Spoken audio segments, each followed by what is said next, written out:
Hi neighbors, welcome back. Thank you again for joining us on our 12 Days of Christmas read-along with Charles Dickens' A Christmas Carol. We are jumping into day 8 today, only 8 days left until Christmas is upon us. And last time we read, we met the Ghost of Christmas Past. So today we are going to see what the Ghost of Christmas Past has in store for Ebenezer Scrooge.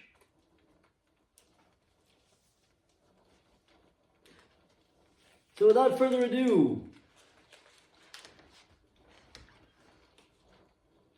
A Christmas Carol.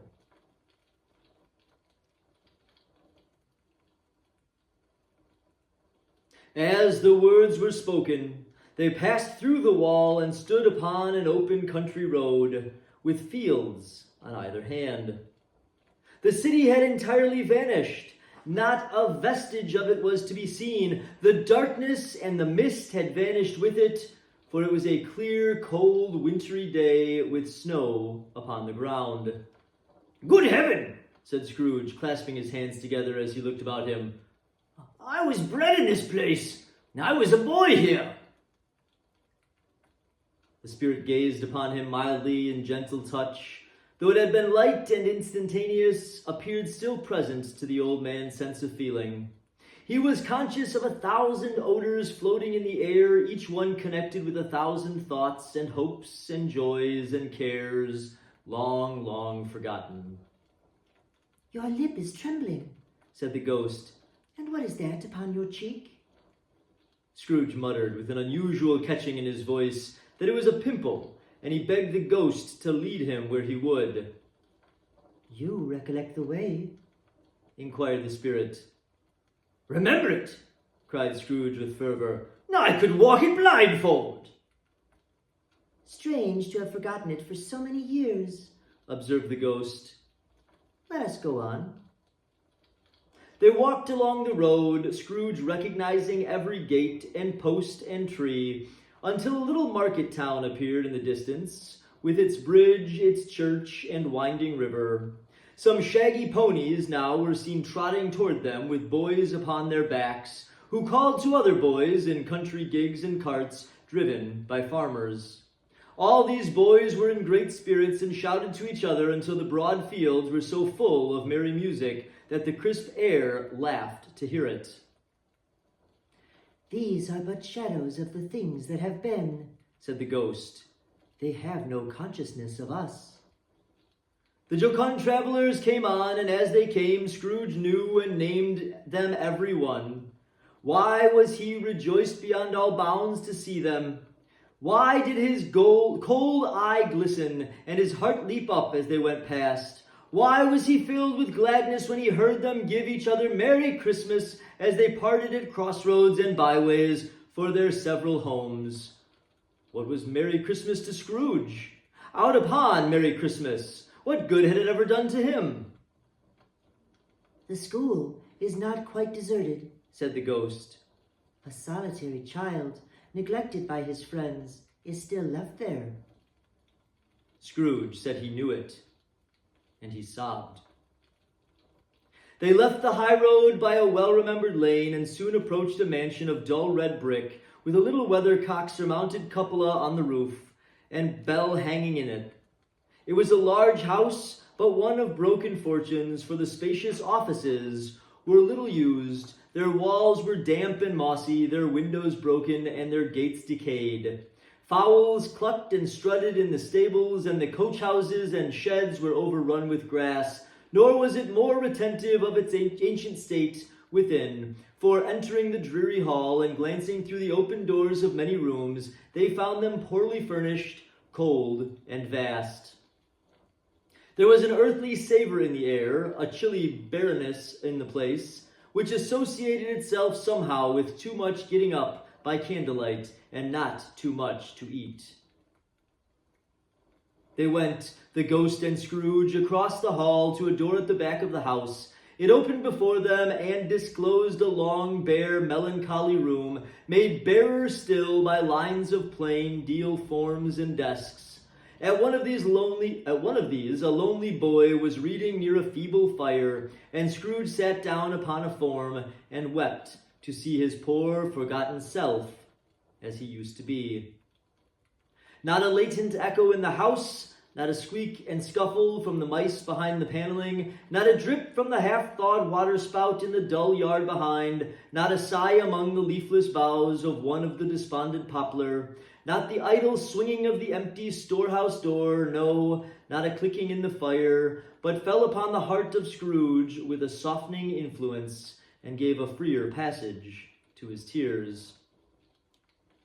The spirit touched him on the arm and pointed to his younger self, intent upon his reading. Suddenly a man in foreign garments, wonderfully real and distinct to look at, stood outside the window with an axe struck in his belt and leading by the bridle an ass laden with wood. "Why, it's Ali Baba!"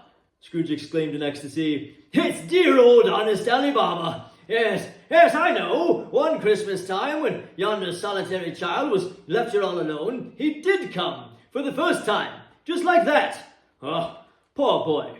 Oh, and Valentine," said Scrooge. "And his wild brother, Orson. There they go, and, what's his name, who was put down in the drawers asleep at the gate of Damascus. Don't you see him? And the Sultan's groom turned upside down by the genie. There he is, upon his head. Serve him right. I'm glad of it. What business had he to be married to a princess?" To hear Scrooge expanding all the earnestness of his nature on such subjects in a most extraordinary voice, between laughing and crying, and to see his heightened and excited face would have been a surprise to his business friends in the city indeed. "Oh, there's a parrot!" cried Scrooge. "A green-bodied, yellow tail, with a thing like a lettuce growing out of the top of its head. There he is! Oh, poor Robinson Crusoe, he called him, when he came home again after sailing round the island. Poor Robinson Crusoe! Where have you been, Robinson Crusoe?" The man thought he was dreaming, but he wasn't. It was the parrot, you know. Oh, there goes Friday, running for his life to a little creek. Halloo! Hoop! Halloo! Then, with a rapidity of transition very foreign to his usual character, he said, in pity for his former self, "Poor boy," and cried again. "My wish," Scrooge muttered, putting his hand in his pocket and looking about him after drying his eyes with his cuff. "But it's too late now." "What is the matter?" asked the spirit. "Nothing," said Scrooge. "Nothing. There was a boy singing a Christmas carol at my door last night. I should like to have given him something, that's all." The ghost smiled thoughtfully and waved its hand, saying as it did so, "Let us see another Christmas." Scrooge's former self grew larger at the words, and the room became a little darker and more dirty. The panels shrunk, the windows cracked, fragments of plaster fell out of the ceiling, and the naked laths were shown above. And how all this was brought about, Scrooge knew no more than you do. He only knew that it was quite correct, that everything had happened so, that there he was alone again, when all the other boys had gone home for the jolly holidays. He was not reading now, but walking up and down despairingly. Scrooge looked at the ghost, and with a mournful shaking of his head, glanced anxiously towards the door. It opened, and a little girl, much younger than the boy, came darting in, and putting her arms around his neck and often kissing him, addressed him as her dear, dear brother. "I have come to bring you home, dear brother," said the child, clapping her tiny hands and bending down to laugh. "To bring you home, home, home." "Home, little friend," returned the boy. "Yes," said the child, brimful of glee. "Home for good and all, home forever and ever. Father is so much kinder than he used to be, that home's like heaven. He spoke so gently to me one dear night when I was going to bed that I was not afraid to ask him once more if you might come home, and he said yes, you should, and sent me in a coach to bring you. And you're to be a man," said the child, opening her eyes. "And I'm never going to come back here. But first, we're to be together all the Christmas long and have the merriest time in the world." "You are quite a woman, little Fan," exclaimed the boy. She clapped her hands and laughed and tried to touch his head, but being too little, laughed again and stood on tiptoe to embrace him, and then she began to drag him in her childish eagerness toward the door, and he, nothing loath to go, accompanied her. A terrible voice in the hall cried, "Bring down Master Scrooge's books there!" And in the hall appeared the schoolmaster himself, who glared on Master Scrooge with a ferocious condescension, and threw him into a dreadful state of mind by shaking hands with him. He then conveyed him and his sister into the veriest old well of a shivering best parlor that ever was seen, where the maps upon the wall and the celestial and terrestrial globes in the window were waxy with cold. Here he produced a decanter of curiously light wine and a block of cautiously heavy cake, and he administered installments of those dainties to the young people at the same time, sending out a meager servant to offer a glass of something to the postboy, who answered that he thanked the gentleman, but if it was time tap as he tasted before, he'd rather not. Master Scrooge's trunk being by this time tied onto the top of the chaise, the children bade the schoolmaster goodbye right willingly, and getting into it, drove gaily down the garden sweep, the quick wheels dashing the hoarfrost and snow from off the dark leaves of the evergreens like spray. "Always a delicate creature, whom a breath might have withered," said the ghost. "But she had a large heart." "So she had," cried Scrooge. "You're right. I will not gainsay it, spirits, God forbid." "She died a woman," said the ghost, "and had, as I think, children." "One child," Scrooge returned.